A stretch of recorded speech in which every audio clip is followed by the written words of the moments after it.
The Republican-led U.S. House has passed legislation aimed at ending President Trump's tariffs on Canada.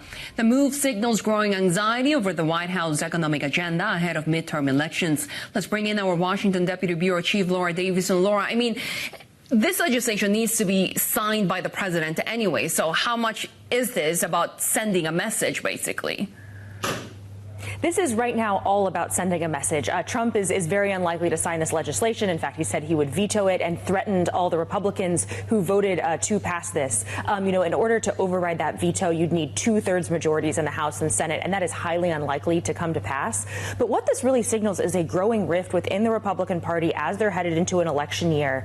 There's a lot of tricky dynamics here of, Republicans have to face voters, and they're worried about these tariffs as voters are increasingly worried about affordability and cost of living issues. But Trump, however, is very angry at the Republicans who joined with Democrats on this vote, and he's threatening to primary them. This is a big deal because, all Republicans before the general election in November, they will have primary races where they will be up against other Republicans. Those are scattered across the spring and into the summer. So if Trump wants to take some of these to task and try to oust them from office before they even get to the general, he could do that. So it does look like among Republicans, they are wavering a little on the president's economic agenda. I wonder what this means for tariffs with the closest neighbors to the U.S. At a time where there's a review coming up for the USMCA, Trump has been threatening tariffs on Canada. Where does this leave things?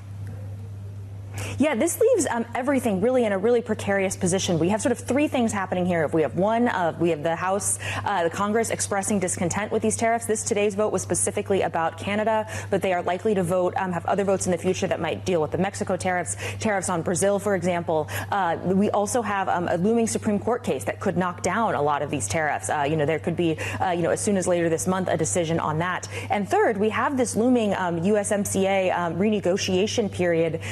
In the past, these have been sort of pro forma. They just agreed to extend these deals with maybe some minor changes. But Trump is really is thinking about, according to Bloomberg reporting, pulling out of this deal entirely. That would be a huge sea change. And of course, this is a deal that he signed and negotiated in his first term. So this would, really eliminate all the rules of the road of trade in North America and could be a huge upset to global trading patterns.